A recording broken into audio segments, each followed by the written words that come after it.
اعوذ باللہ من الشیطان الرجیم، بسم اللہ الرحمن الرحیم۔ عزیز سامعین ناظرین، السلام علیکم ورحمۃ اللہ وبرکاتہ۔ امید کرتا ہوں کہ آپ اللہ کے فضل سے خیریت سے ہوں گے۔ آج کی ویڈیو میں آپ کی خدمت میں ایک اہم موضوع لے کر حاضر ہوا ہوں۔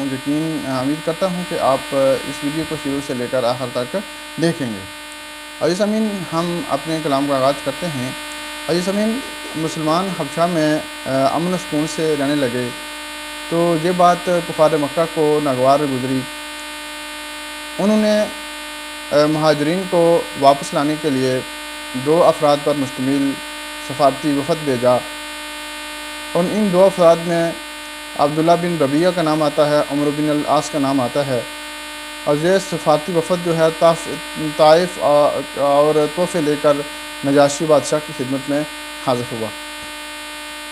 انہوں نے بادشاہ اور درباریوں کو اپنے تحفے اور چرب زبانی سے متاثر کرنے کی کوشش کی، اور پھر یہ مطالبہ پیش کیا کہ کچھ لوگ جو ہمارے قریش مکہ سے، عرب سے بے دین ہو کر، باغی ہو کر آپ کی خدمت میں حاضر ہوئے ہیں، تو آپ سے گزارش ہے کہ آپ جو ہے ان کو ہمارے ساتھ واپس کر دیں۔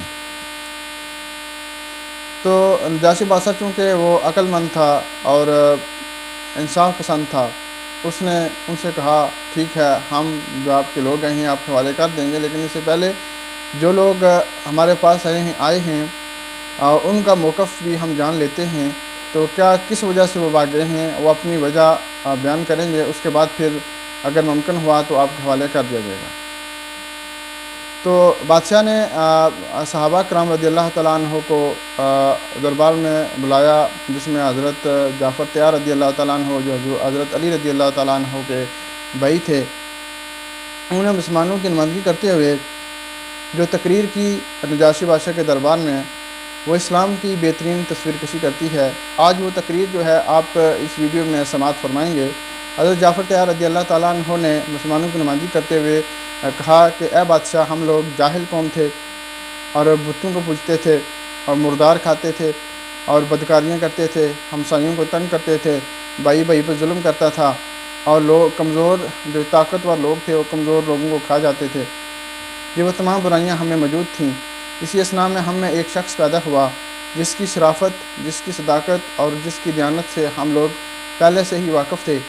اس نے ہم کو اسلام کی دعوت دی اور یہ بتایا کہ ہم بتوں کو پوجنا چھوڑ دیں اور سچ بولیں اور خون ریزی سے باز آ جائیں اور یتیموں کا مال نہ کھائیں، ہمسایوں کو آرام دیں اور پاک باز عورتوں پر تہمت نہ لگائیں، نماز پڑھیں، روزے رکھیں اور زکوٰۃ ادا کریں۔ اور ہم اس پر ایمان لائے اور ہم نے وہ تمام باتیں جو غلط تھیں، بری تھیں، ان سب کو چھوڑ دیا اور بت پرستی کو بھی چھوڑ دیا اور تمام اعمال بد سے باز آ گئے۔ اور یہی وہ جرم ہے جس کی بنا پر ہماری قوم ہماری دشمن ہوگی اور ہمیں مجبور کرتی ہے ہم دوبارہ بتوں کی پوجا کریں اور دوبارہ جو ہے واپس آ جائیں۔ یہ سارا بیان جو ہے جب نجاشی بادشاہ نے سنا تو اس تقریر کے بعد وہ اس فیصلے پر پہنچا کہ میں جو ہے وہ صحابہ کرام کو واپس نہیں کروں گا، یہ لوگ جو ہجرت کر کے میرے پاس آئیں اور یہ میرے پاس ہی رہیں گے۔ اور وہ سفارتی جو وفد تھا 2 افراد پر مشتمل، وہ ناکام لوٹا، اور اگلے روز یہ سفارتی وفد دوبارہ ایک نئی چال کے ساتھ دربار میں حاضر ہوا، اور مسلمانوں پر یہ الزام عائد کیا گیا کہ مسلمان حضرت عیسیٰ علیہ السلام کے منکر ہیں۔ مسلمانوں کی طرف سے حضرت جعفر طیار رضی اللہ تعالیٰ عنہ نے سورۃ مریم کی وہ آیات تلاوت کی جن میں یہ بتایا گیا تھا کہ حضرت عیسیٰ علیہ السلام روح اللہ اور کلمۃ اللہ ہیں۔ اللہ تعالیٰ نے پاک دامن حضرت مریم جو تھی مریم کو عنایت فرمایا تھا۔